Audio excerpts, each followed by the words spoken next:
Добро вечер, почитувани, добро дојдовте во најновото издание на политичкиот магазин За или против на телевизија Алфа. Денеска мој вечерашен гостин е Кирил Пецаков, градоначалник на општина Охрид. Ве најавив и вчера дека денеска ќе реализираме едно интервју во кое што ќе споменеме за Охрид, со кои предизвици се соочува сега во шпицот на туристичката сезона. Пецаков, ќе ми дозволите, затоа што нели имавме дневни настани денеска што се случуваа, се клучни за државата, да ги споменам првично тие, да ве прашам за вашиот став, а потоа ќе зборуваме и за Охрид и за тоа со што се соочува градот.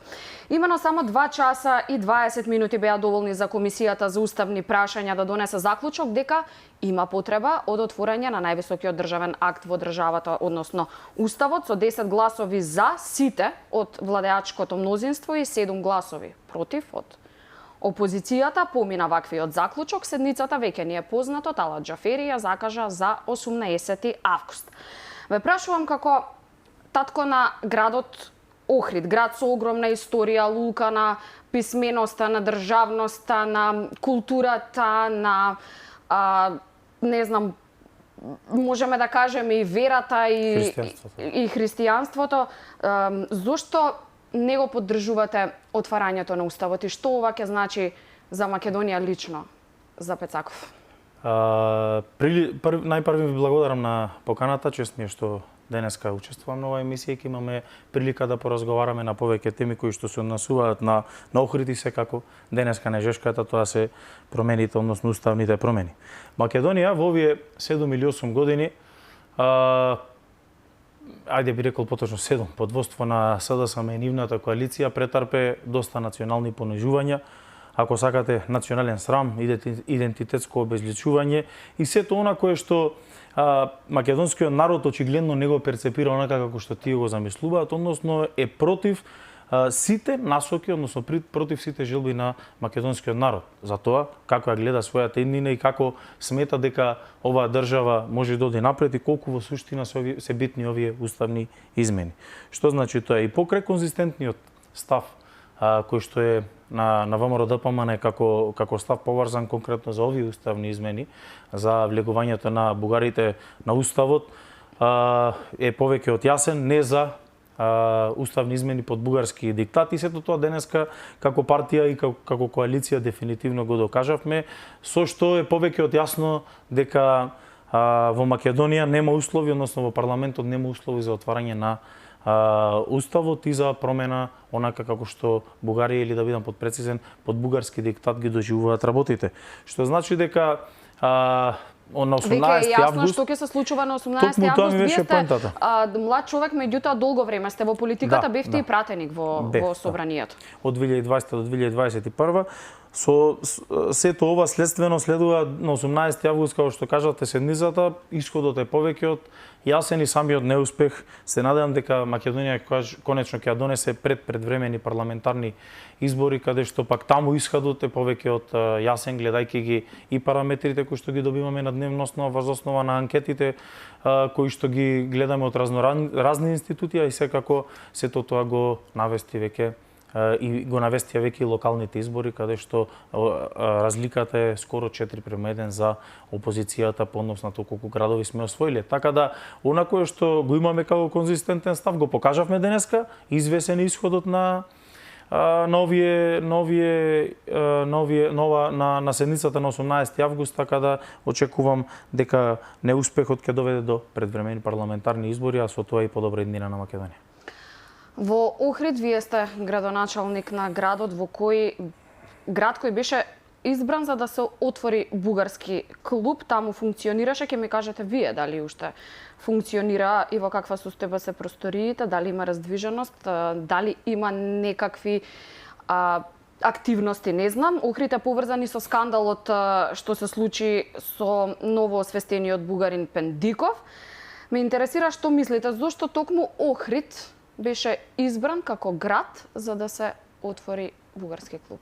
Не сум сигурен зошто токму Охрид, иако можам да разберам како ги перцепираат работите околу Охрид, конкретно бугарите и сето она кое што се случуваше. Отварањето на бугарскиот клуб е сам по себе повеќе од провокација, не заради тоа што не треба да има, напротив, Македонија дозволувала да има културни клубови од разноразни националности и се со цел нормално да има поголема дружба и идеи како понатаму да функционира одредена малцинство или националност во нашата држава, меѓутоа сензитивен беше периодот и мијата на и во Охрид и во Битола се повеќе од провокација за македонскиот народ и токму тоа покрина лавина на реакции кои што буквално од протести, не секојдневно оштетување на тој бугарски клуб, на канцелариите на бугарскиот клуб и некако во последниве, сега точно не можам да определам, меѓутоа повеќе од половина година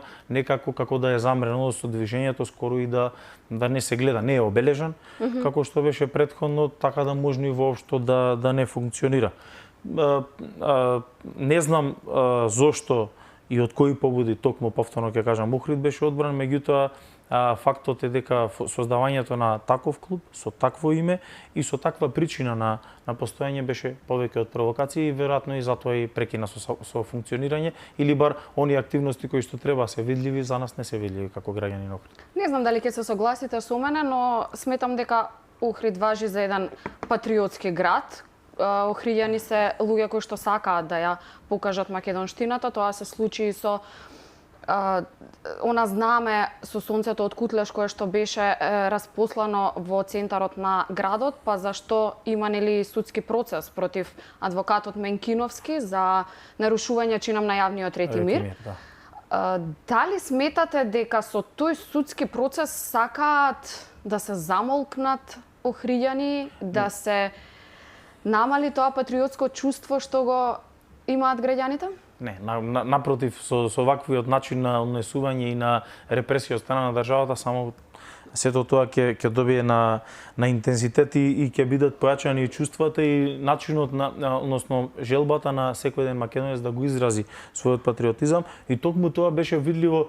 За мене лично како градоначелник многу позитивно го примив буквално прославата на матурските денови, односно крајот, означување на крајот на средношколското образование од страна на средношколците, односно матурантите, во секоја средна школа во Охрид беше прославено токму со тоа знаме. Тоа не можеш да го наметнеш. Да, имаше видеа споделени на социјалните мрежи каде што се пеа патриотски песни од млади луѓе, да, се вееше знамето од Кутлеш.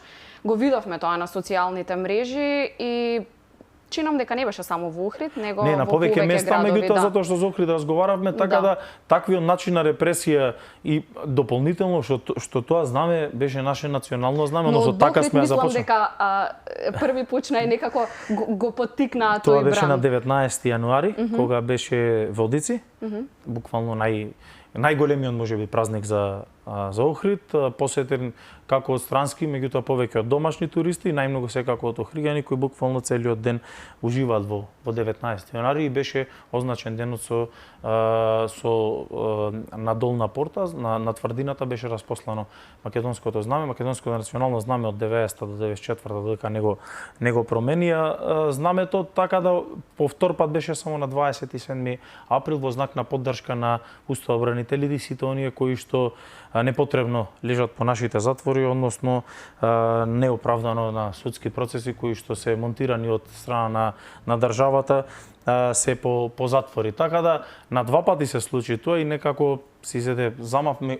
Јас лично знам кое ни е првото национално знаме и секогаш ќе го чувствувам блиску и секогаш ќе го веам кога имам прилика, затоа што тоа било македонски национален символ кога Македонија станала независна. И не знам што е тоа чудно од денешен аспект да може некој да го развиори или зошто би било забрането. Не е ниту тук символ, а уж помалку означува било каква нетрпеливост или проблем према одредена друга нација или како сакате кажете. Така да сметам дека како и за многу работи, така и првично почна со брусење на шахти, на разрушување на плоштади, промена на изгледот и така натаму, па ево сега забрана за вење. Меѓутоа кај да е сето тоа ќе заврши, како што кажав и на првото прашање кое разговаравме, се надевам на предвремени парламентарни избори.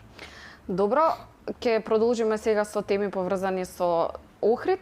Ме интересира колку време патувавте, Пецаков, од Охрид до Скопје за да ни дојдете на гостување во Алфа? Околу 2 часа и 20 минути. Тоа е затоа што е помала гужвата према Скопје, сега обратно е поголема гужвата од Скопје према Охрид и веројатно би било подолго. Тоа е долгогодишниот наш проблем или болка, ако сакате, не само на охриѓани, туку буквално на цела Македонија, но и на туристите на кои што доаѓаат. Имаме изградба на автопат, започната со одобрение со сите постапки од 2014, првично оние кои што се за експроприација и за исплата на земјиштата каде што поминува автопатот, а потаму и трасирање на самиот автопат, и сега добивме после 7 или 8 години, ако сакате, градба, тотално нефункционален автопат, дури и на оние низински делови кои што не би требало да се проблем за изградба, но имаат многу мали проблеми за да добиеме автопат во тој еден низински дел, тој од потегот од Охрид до... Додека патувавте, гледавте дека нешто се работи, има механизација, нешто се случува на пат? Многу малце, затоа што и времето е топло, веројатно и забрано, меѓутоа генерално сите ние кои патуваме често, а не има доста од Охрида и обратно кои што доаѓаат во Охрид, одсекогаш бил интензитетот слаб. Како е да се биде градоначалник Освен сега кога го затворија градот Охрида, докажа дека може да направат делница од 100 метри за 45 дена. Денови кога многу туристи и многу хотелиери пред сезонија кои што доаѓаат со чартер летови ги поминаа во нервози, меѓутоа друго не се покажало интензитет на работа и да има некоја зголемена. Да, имаше реакции дека побрзо стигнале од дестинацијата од која што доаѓаат со чартер летот, отколку од аеродромот до центарот на Охрид. Па разговарајќи баш со еден собственик на хотел, откако го отворија, вика, тој туристите патувале сат и пол од аеродромот до хотелот со автобус. И вика, не е проблем што патувале сат и пол, дојдеа нервозни, му сметаше приборот, јатењето, пијалоците и така натаму, се му сметаше вечерта од нервоза што патувале подолго од подмолје, односно од аеродромот до Охрид, отколку од Амстердам до Охрид. Така да тука покажа интензитет, така е, меѓутоа на другиот дел сите гледаме дека некако слабо се одвиваат активностите и дополнително имаа проблем со баш тој потек од Охрид до не знам баш која местност беше, некаде до после аеродромот, до Требеништа, која што го изведуваше албанска фирма од Тирана, сега веќе не е изведувач тоа, така да имавме проблеми доста. Како изградба на автопат некако охриѓани, ние ги трпиме цело време проблемите. Токму тоа сакам и да ве прашам, како е да се биде градоначалник на македонскиот Ерусалим, на македонскиот Бисер, до кој што нема соодветен пристап, нема пат да се стигне до градот како што доликува. Знаете, ве прашувам затоа што на социјалните мрежи имавме можности да видиме многу видеа од српски туристи, чинам дека беа, кои што буквално го снимаат патот и велат дека истата снимка ја имаат од лани, дека ништо не е поместено. Патерините колку се, а по каков пат возите. Значи, тоа е една слика за градот. Социјалните мрежи се многу моќни, се споделуваат тие видеа, еве стигнаа и до Македонија. Како се носите со тоа? Тоа е можеби најтешкиот дел за мене како градоначалник, кога треба да давам објаснување без малку на секој еден кој што ќе дојде, без разлика дали е од збратимен град, дали е некаква си звезда на некој настан од големите културни настани како што се Охридско лето кој што ги има, или пак било каков друг функционер кој што има за прв пат, па дури и амбасадори кои што имаат за прв пат можност да присуствуваат во Охрид. Прва и неизбежна тема е токму автопатот. Јасно му е дека не е ингеренција на локалната самоуправа, односно е отпочнат од државата, меѓутоа како и да е, ние имаме проблеми, туристите го перцепираат тоа и буквално ова кој што го викате не се снимките од лани или од пред 2 години, на многу позиции повеќе од 5 години, можеби и 6 е иста состојбата. После пробивањето на трасата многу ситни промени, многу ситни измени има поврзано со овој автопат. Зошто е тоа така, ние реално никогаш не добивме, освен кога ќе заради добивањето на непопуларно име тој стана автопат на смртта, значи почна да го вика затоа што доста луѓе ги загубија своите животи или учествувале во сообраќајки, и сметам дека дека оние моменти кога ќе се доведеле во притисок како влада, посебно во изминатите 2 или 3 години, сме добивале некакви си лажни ветувања дека ќе биде како народ генерално некако окригани, дека ќе биде до крајот на 2023, дека ќе биде до крајот на 2024. Добро, што ви велат? Еве, последно, кога сте имале средба? Какви се информациите? Немате никаква средба, немате комуникација, не инсистирате вие да ви одговорат дали на вистина, затоа што видите рокови до сега се давале неколку пати, па не се останувало доследно на тоа што се кажува, па роковите се пробиени, па анекси на договори се потпишуваат и сето тоа оди во некој магичен круг од кој што се трошат. Да, се трошат и милиони државни пари од кои што секако дека страдаат граѓаните токму затоа што го кажавте тоа дека веќе тој пат важи за патот на смртта. Многу сообраќајни несреќи со многу жртви. Имаме можеби не се толку редовни, меѓутоа со станоци поврзани со автопатот и тоа се исклучиво за две клучки кои што се на територија на општина Охрид, кај Подмолје селото и одма после Подмолје пред црквата Свети Еразмо. И токму за тие сме разговарале, меѓутоа за некакви рокови, како што ги добивате вие официјалните изјави како новинари, така и истите ги имам и јас како градоначалник. Прв пат кога пробав да комуницирам околу затворањето на влезот на Охрид, токму на почеток на туристичка сезона, кога замолив да е поинаку, затоа што не само што службите во општина Охрид сметаа поинаку, туку и самото СВР сметаше дека би било проблематично на раководење на регулирање на сообраќајот токму во тој период, како и да го истераа тоа на начин на кој што го истераа, и тоа беше сепак со преписки или некакви си пресконференции дека јас сум сметал пример дека треба да е отворен патот и да ги завршат работите од септември натака, кога нема да има голема фреквенција на туристи во Охрид. Тие сметале дека сум лицемерен затоа што сум кочел изградбата на автопатот и околу оваа тема никогаш официјално ние не сме разговарале за тоа кога би бил крајот на автопатот. Официјалните датуми ги знаете сите, како што кажавте, повеќе од пробиени, неколку анекси потпишани, стотици милиони дополнително потрошени и иста е таква сликата и на базенот кој што отпочна безмалку во исти период, затворениот базен во Охрид, кој што отпочна во исти период со изградба на автопатот. Првите 2-3 години од мандатот на локална самоуправа и централна власт има идеја дека тоа не треба да е базен, ке имало многу трошоци и така натаму, требало да биде болница или такви некои чудни идеи има, па сето тоа е во стагнација и е во ситуација како што била пред 5 години. Така да и ниту има болница, ниту има базен, нема ништо. Значи иста е ситуацијата и со базенот, е иста и ситуацијата и со автопатот. За жал пак ќе кажам по Охрид и охриѓани. И двете работи се повеќе од потребни. Посебно што Охрид е град со Охридско езеро, генот сам на младите деца и на охриѓани да е поврзан некако со водените спортови, базени посебно, и сметам дека за правилниот развој на децата, но и постигнување на добри резултати не само на државно, туку и на меѓународно ниво, потребни се услови во спортската инфраструктура, конкретно за базенот.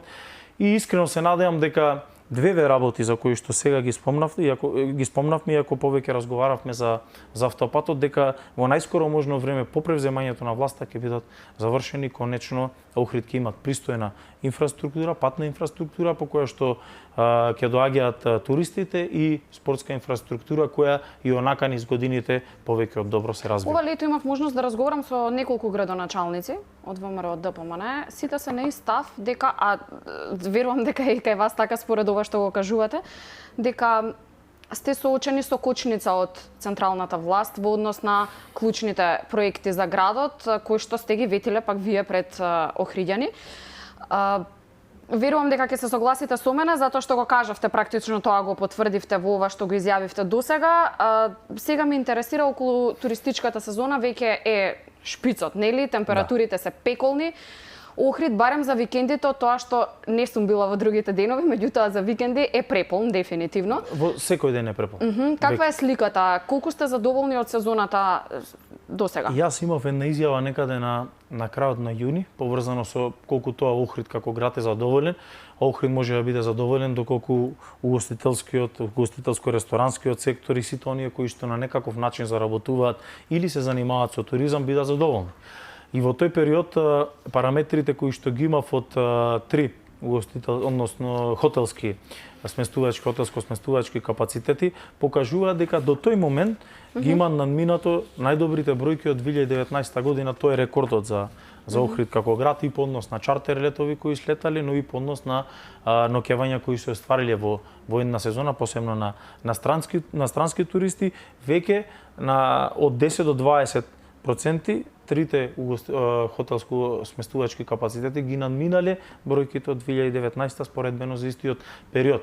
Ако ги погледнеме наназад новогодишните празници, великденските, првомајските, кои што беа најава, представуваа најава за токму една ваква сезона, би рекол дека Охрид го очекува повеќе од успешна кариера, се извинувам, сезона и тоа би требало да означува најдобра туристичка сезона во историјата на постоењето на Охрид откако сме независни, се разбира, и се надевам дека не се надевам туку точните параметри кон крајот на годината би ги имале како дел од сектора за туризам и локален економски развој, и токму тогаш ќе ги направиме конечните сумирани резултати за кои што кое што го говорам сега, го говорат и сите оние кои што на некаков начин се занимаваат со туризам, ќе ги имаме точно тогаш.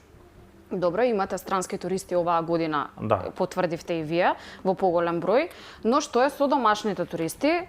Дали сте насочени кон нив или не сте насочени кон нив? Зошто ве прашувам? Затоа што реакциите се огромни во однос на цените кои што ги има во рестораните. Некаде по социјалните мрежи видов слики, чаша вино 600 денари, еспресо 120 денари, макијато 150 денари, бургери по 500 денари. Сега морам да се надоврзам на она што го кажа Министерката за култура токму на отварањето на Охридското лето, им порача на угостителите да не им наплаќаат на гостите како да наплатуваат воена оштета. Дали го сметате ова за провокација? Зошто вакви цени и дали имате средби со угостителите? Што тие ви кажуваат? Охрид, како и секој град и секое туристичко место, има место буквално за не само не место, туку има ресторан, угостителски објект, хотелски објект, секој според своите можности. Што сакам да кажам? Кога разговараме за Охрид, некако сме навикнати, посебно од домашните медиуми или би рекол од домашните туристи, да биде конкретно критикуван за одредени цени кои што воопшто не се разликуваат, ниту се повисоки од централното градско подрачје на главниот град, зборувам за улица Македонија, Кеот. Тие се сите објекти кои што се добро познати, би рекол дека не би рекол туку цените се еднакви или дури повисоки од одредени локали кај што овие цени можеби се снимиле, си сликале. Јас не знам за вакви податоци освен зона која што кажавте или еспресо и така натаму, меѓутоа во Охрид има хамбургер и за 120, и за 150, и за 200, но има бургери кои што се јадат по ланч барови каде што треба платат вработени и така натаму, а не се работи на деливери систем или само на систем на земање на храна кои што веројатно цената сами си, неверојатно туку цената сами си ја формираат. Во вакво едно капиталистичко општество не постои систем, не постои орган кој што може да регулира цена, туку пазарот ја диктира цената. Исто така одма во вториот ред или на почеток на чаршијата или на средина на чаршијата имате еспресо или било какво друго кафе или пијалок за разладување да пијате по 60, по 70 денари, значи секој може да се одбере сразмерно на неговите можности да ужива во Охрид. Дали сме насочени кон домашните туристи? Да, не само што сме насочени, туку добар дел од ноќевањата ги имаме токму и од нив, иако би рекол дека тоа е нормално затоа што во Охрид постојат преку 10.000 станови или пак имоти, не мора и куќи, не мора да се само станови, кои што не се од Охриѓани. Што значи дека Охрид традиционално го полнат секако и домашните туристи, меѓутоа бројката на странски туристи е огромна.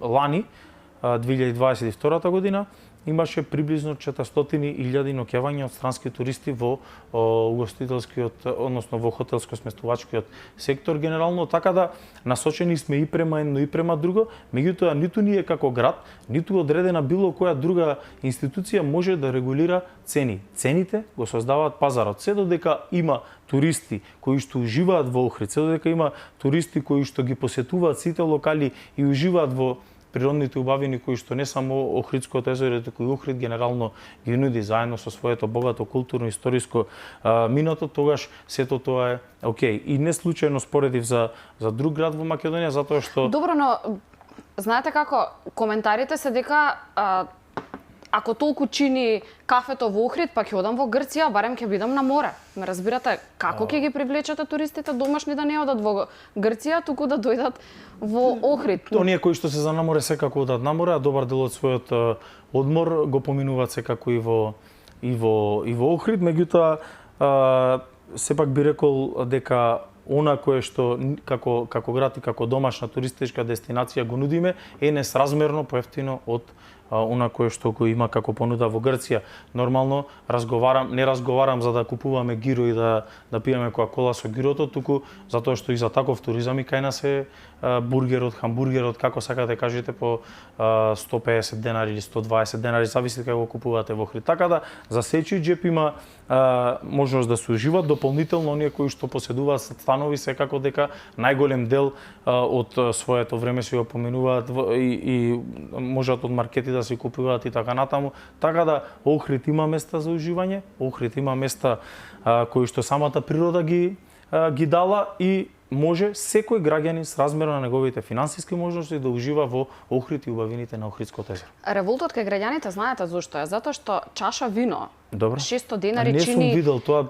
Нема да го споменам локалот сега, нормално, меѓутоа, да, јас ја видов сметката. Чаша вино чини 600 денари во месец јули. Добро. Во октомври сигурно не е истата цена. Затоа што не знам Зошто за 3 месеци само треба да се наполни џебот и после за да се живее цела година? Видите, по однос на споредбата за цените, тоа е една работа која што ние како охријани треба да знаете дека ја живееме преку текот на целата година. Односно цените има разлика, факт можеби за 10-15% разлика во она што представува цени во летната туристичка сезона и цени ван туристичката сезона, меѓутоа ние како охријани луѓе кои што секојдневно посетуваме одреден број на локали секаде каде што одиме, дали се тие 2, 3 или 4 локали во текот на една година кои што најчесто ги посетуваме, постојат и картици за попуст кои што граѓаните на Охрид ги добиваат и тоа е можеби фактички Значи сакате да ми кажете дека местното население, односно охријани, имаат картички за попуст со не само од тековните цени, кога ќе ја покажат картичката, имаат 20% попуст. Зависи, така тоа сакате да ми кажете. Да, добро, и тоа е во текот на целата Затоа што година. има реакција дека охријани се чувствуваат како туристи во текот на целата година. Често го слушаме тоа, затоа што јас кажав, тие цени, значи ги се исти и за едните и за другите. А какви се тие картички, каде се набавуваат? Кој ги Тоа е издава? ако си редовен клиент ги добиваш, исто како кога си редовен клиент во одреден објект во Скопје, добиваш картица за лојалност, се нарекува популарно и врз основа на тоа се добива одреден попуст. Да позборуваме малку и за извештајот за загадувањето на водата која што така крена една фама, посебно во време кога е туристичка сезона, кога плажите се преполни. Факт е дека на одредени локации, точно наведени во извештајот, има изливање на фекална вода во езерото, а колекторот многу често некако имаме информација дека има дефекти, луѓето си плаќаат нели постојано за тоа. Толку ли е тешко да се санира овој горлив проблем? Знам дека државата го зема колекторот под своја, така? Јавно предпријатие, државно да. е, да, под своја капа за да ги среди работите. Меѓутоа, се средени работите, не се, што се случува со Охрид, безбедна ли е водата за капење? Тој извештај некако дојде на почеток на сезона, како што често ни се случува како град за одредени, дали преку одредени портали, дали преку одредени телевизии или можеби вака преку вакви институции, да добиваме еден вид на извештај или би го нарекол напад кој што не соодветствува со реалната ситуација. Зошто го зборувам тоа? Беа наведени одредени места, како што првично ќе кажам за стариот дел на градот Населби, Сараиште и Канео, кои што се поврзани на градската канализациона мрежа и воопшто не можат да испуштат отпадни води. Не можам ни да сватам зашто се ставени во тој извештај и токму затоа јас имав напишан еден статус кај што ги повикав секогаш кога имаат потреба да да дознаат некоја информација, да добијат прецизна информација. Постојат јавните комунални предпријатија во Охрид, дополнително и јавното државно предпријатие Колектор, кои што може да дадат прецизни податоци. Дополнително ги има посочено сите хотелски објекти, почнувајќи од парк па се до Светенаум, дека биле потенцијални, односно се загадувачи на Охридското езеро. Токму истата институција на само 2 недели, 3 недели пред тој извештај, односно Институтот за јавно здравје, а овдека Центарот за јавно здравје, даде дека во сите тие места кај што се посочени водата е од прва категорија. И во сам старт изгледаше смешното извештај, дополнително веќе наредниот ден Инспекторатот за животна средина извршил вонеден надзор на сите хотелски капацитети кои што беа спомнати во самиот извештај и сите со елаборати, со приклучоци, со се што треба се приклучени директно на колекторот во Охрид. И видите каква небулоза и каков извештај срамен за Охрид и Охридското езеро, затоа што ако ние имаме проблем со колекторот, тоа е во моментот или во деловите каде што Охридското крајбрежје, што е под надлежност на општина Охрид, не е покриено под колектор. И тие точки се добро познати и за нас како локална самоуправа, и за сите граѓани. И токму и ние како локална самоуправа во година и пол завршивме од тие 3 обврски, 2 обврски сме ги завршиле со одобренија за градби, од која едната ќе почне, а другата веќе, тоа зборувам за Горно и Долно Лакочере, кои што се индиректни загадувачи на Охридското езеро. Ќе ве прашав сега кои се тие точки? Да, ги кажувам. Меѓутоа веќе на апликација на повик на Министерството за животна средина, ние добивме одреден дел на средства со кои што отпочнуваме градбата на фекалната канализациона мрежа, таму и тој проблем ќе го решиме. Направивме проект кој што заедно со факултетот, со градежниот факултет, направивме проект кој што би чинел од прилика 1.600.000 евра, заедно со прочистителна станица. Тоа е за селото Трпејца, за кое што при крај постапката за добивање одобрение и по добивањето на одобрение има неколку можности, дали со директно аплицирање на одредени повици за некакви фондови поддршки без разлика дали се европски или пак некакви си грантови од Светска банка, или би отпочнале за приманата канализациона мрежа сами како јавно предпријатие Нискоградба, а за останатото би побарале поддршка од Министерството за животна средина, кој е едно од министерствата со кое што повеќе од одлично соработуваме токму заради УНЕСКО и препораките поврзани со животната средина, а веќе во октомври имаме нарачка, односно ќе го нарачаме, ќе нарачаме изработката, проектот за изработка на примарна фекална и секундарна фекална канализациона мрежа, дополнително и прочистителна станица во селото Љубаниште. Кога разговараме за Љубаниште, не разговараме на делот за кампот, затоа што тој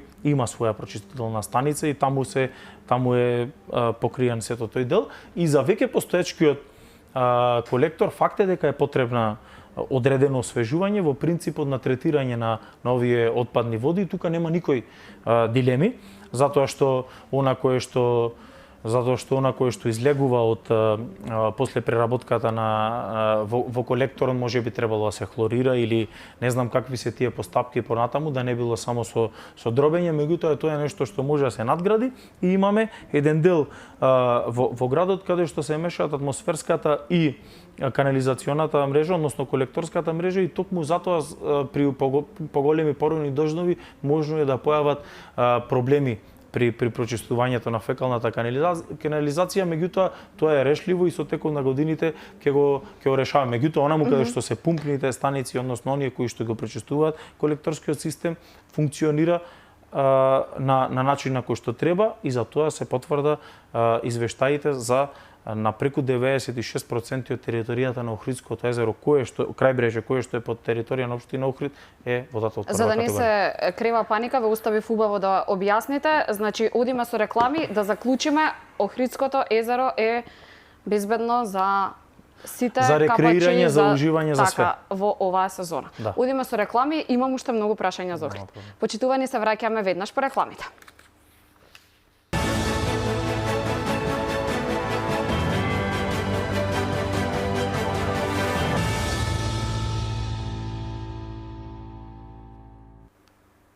Добре дојдовте назад. Кирил Пецаков, градоначалник на општина Охрид, денеска во за или против.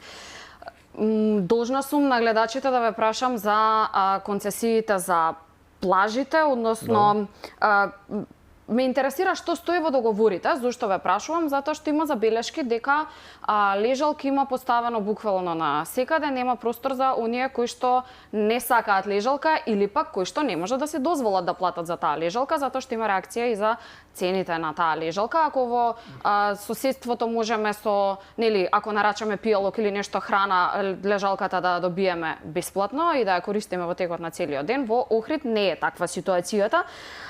И тука ќе се надоврзам на уште нешто, ќе ми ги одговорите кусо, затоа што имаме и други теми.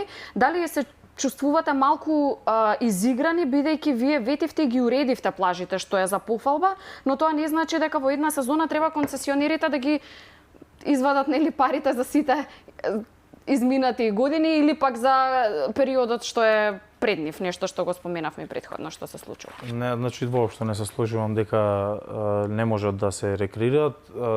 Охридското крајбрежје кое што е под општина од Охрид е 40 на километри долго, може да пронајдат место секаде онаму каде што сакаат за да уживаат. Добро, но некој кога ќе зема одредена плажа, нели треба да остави простор за и таа забелешка можеби се однесува само за една плажа и за ни една друга, така да во Охрид генерално се почитуваат, во Охрид не се издадува плажи затоа што имаме одредени проблеми со она што се вика план за управување со Охридското крајбрежје кој што требаше да донесен 2021 и плажите, односно оние места за рекреирање кои што сега се уредија по принципот на урбана опрема, односно давање на урбана опрема во кое што се задолжителни одредени параметри се почитуваат. Инспекцијските служби се кои што се под општина Охрид, значи локалниот инспекторат е цело време на терен и за овие забелешки за кои што посечувате, секако дека има одредени реакции, се постапува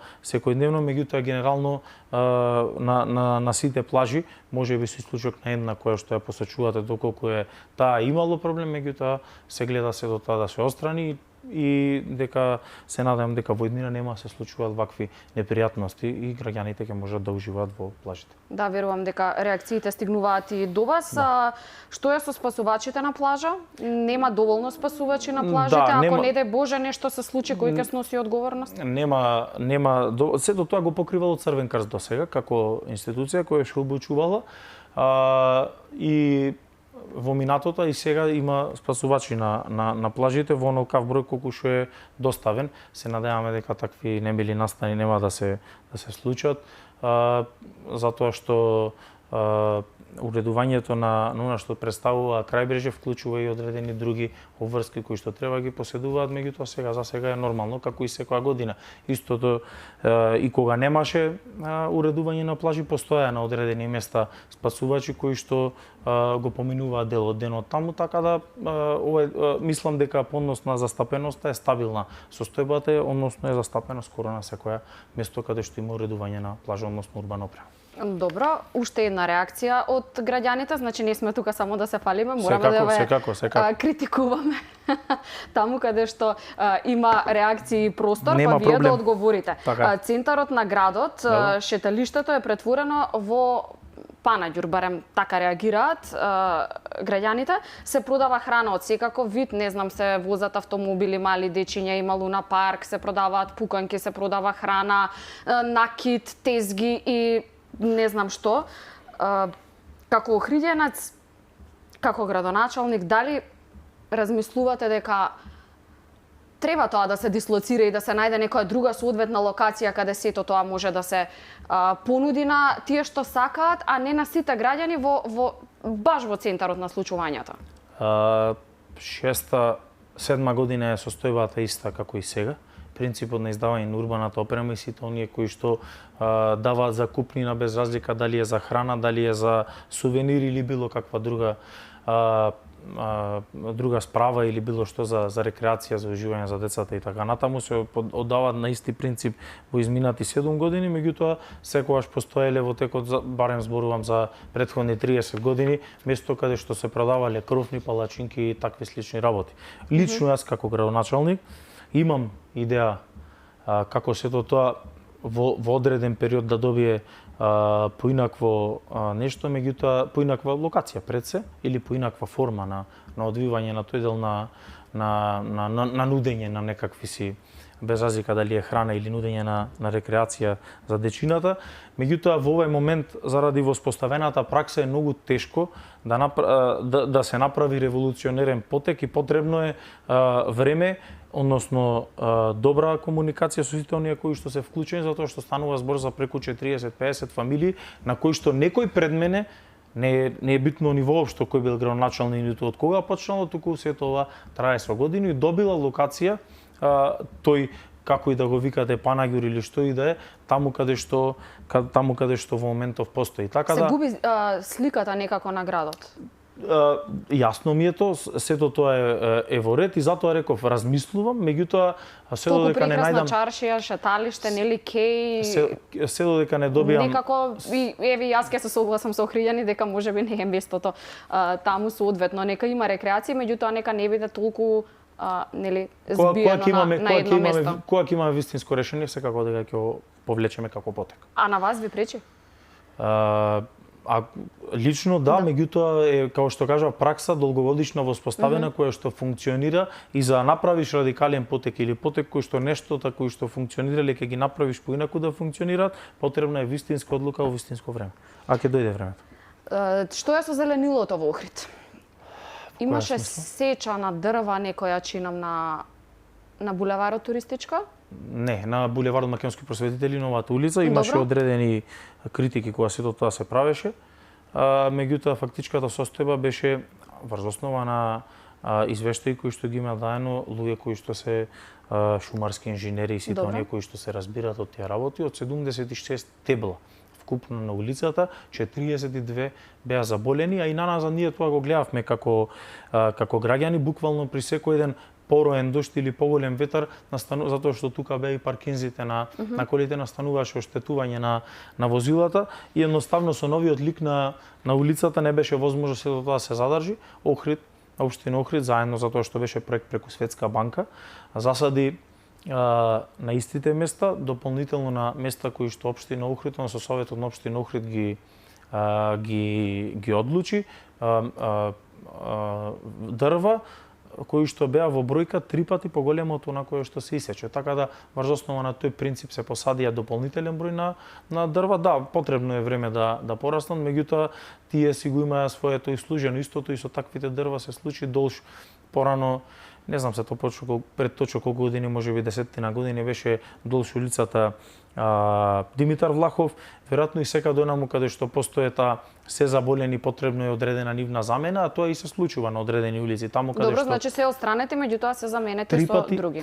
Да, со посадени 3 пати поголема бројка, локациите беа одредени од страна на советот и на секторот за животна средина и добар дел опфаќаат на крайбрежјето, посебно после Куба, Кадмо, Бела Виста плажите и дополнително во парковите кои што беа одма пред градската библиотека. Што е со недостаток на паркинзи во градот, каде заглави постапката за изградба на катната гаража, ќе ја видиме во вашиот мандат? Тоа е место да, ќе ја видите во мојот мандат, тоа е место каде што нешто кое што е вистински проблем на Охрид, затоа што бројот на паркинг местата е тој, граѓаните, односно народот е генерално научен да со своето возило да се паркира најблиско до местото каде што излегува и ако Охрид од кај да тргнеш, реално е блиску движењето пешки, меѓутоа катната гаража, локацијата треба да биде кај градскиот пазар, на место каде што веќе постои паркинг, меѓутоа на неколку нивоа и ќе има возило од прилика 200 кои што ќе паркираат во таа катна гаража, што би представувало од прилика еднаква бројка со колите кои што паркираат буквално баш во самиот центар на градот. Имате некои рокови кога би било готово? Јас имам проблеми во соработката со централната власт токму на оваа тема и на уште 2-3 теми околу конзерваторските решенија и одобренија. Отстранувавме деловни простори, ротација на самата градба за да бил влезот од една страна, да не било од една страна, да било од друга страна, излезот да бил вака, да излезот да бил така, па да немало 5 ката, да имала 4 ката, да немало 4 ката, да имала 2 ката и цело време некој пинг-понг јас не можам да разберам зошто е сето тоа, посебно гледајќи што самава иницијатива, идеја е почната пред самите избори локални, буквално со заедничка заложба на тогашната и позиција и на опозиција, немаше ниту една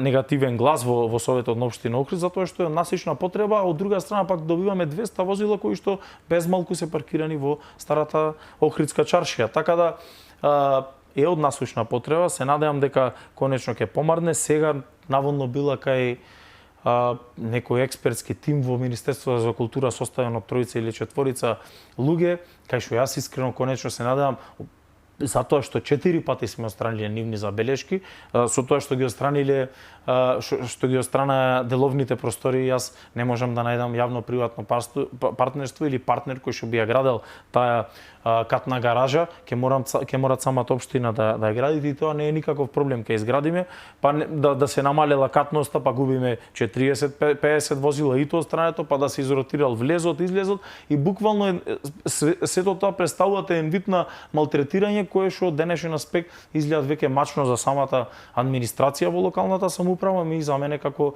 градоначалник, заради идејата која што ми е поќе од кристално чиста, дека Охрид треба и подитно мора да има катна гаража. Секако дека постојат и други локации кои што тековно би добиле таква намена, меѓутоа тоа е затоа потоа, веројатно кога ќе имам повеќе поддршка од централната власт. Малку околу патот Охрид Свети Наум, кој што сите знаеме дека е во катастрофа, не е во ваша надлежност, меѓутоа и УНЕСКО чином имаше некои забелешки за имаше за експресниот пат кој што беше готов, испроектиран и одобрени финансиски средства, беше наречен експресен пат до Свети Наум, кој што преминуваше буквално над селата кои што гравитираат во таа галичка општина, и ќе беше едно од решенијата, меѓутоа на крај се избега од таа идеја и не е спорно што се избегала, меѓутоа треба да се направи дефинитивно проект за проширување на патниот правец, посебно од градиште према Свети Наум, затоа што постојат делови од патот каде што не е возможно 2 коли да се разминат, а камоли 2 автобуси.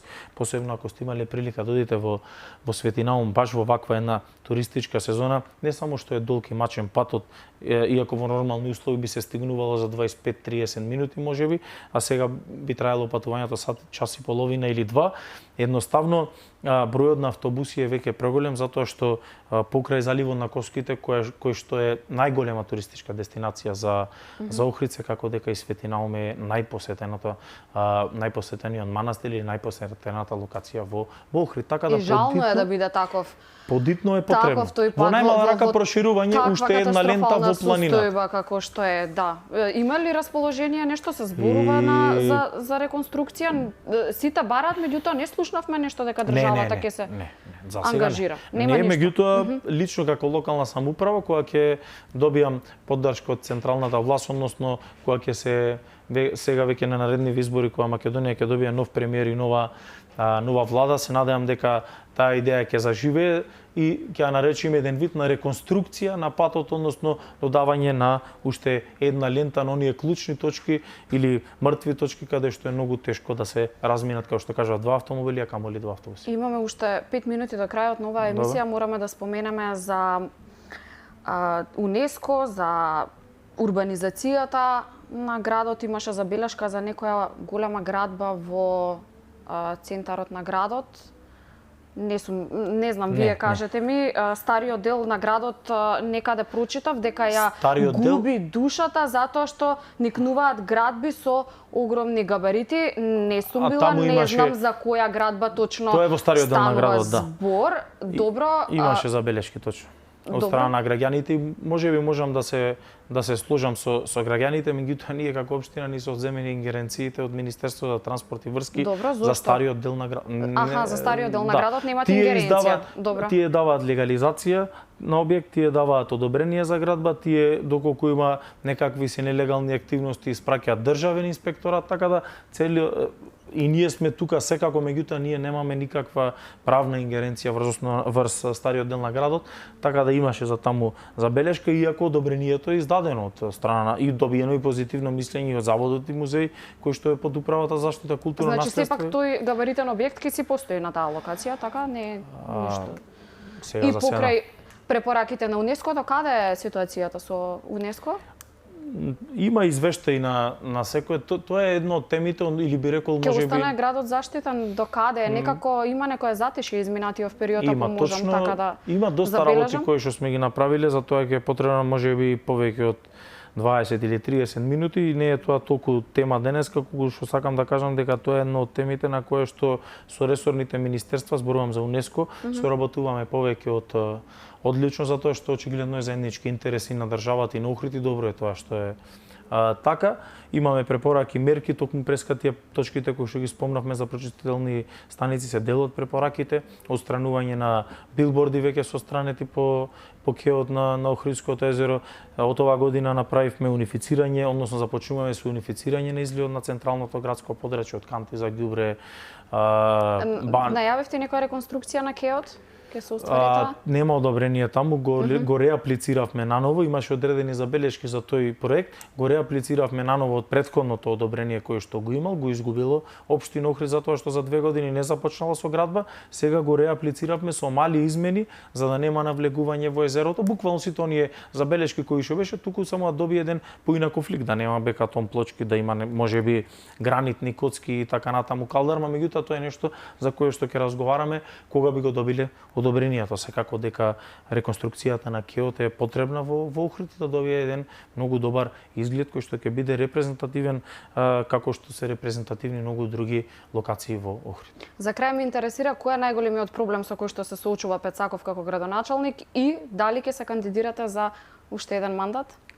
Најголемиот проблем со кој што се соочува општина Охрид, а веројатно и секој градоначалник кој ќе дојде, тоа е долгот кој што е наследен и кој што во многу наши идеи, без разлика кој бил во минатото градоначалника и сега, не можеме да ги оствариме заради што не може да имаме јасна иднина и јасно да го планираме нашиот буџет за потрошување на средства. Таму сум силно фокусиран и лично сум убеден дека во блиска иднина би ја раздолжил општината Охрид затоа што се случуваат одредени процеси, дополнително фокусот на општина Охрид е токму и на моите соработници токму натаму насочен, па лично се надевам дека во скоро време би ја раздолжил, а дали би се кандидирал, да, со задоволство, доколку народот нормално понатаму ме поддржи, доколку добијам поддршка и од партијата, се разбира.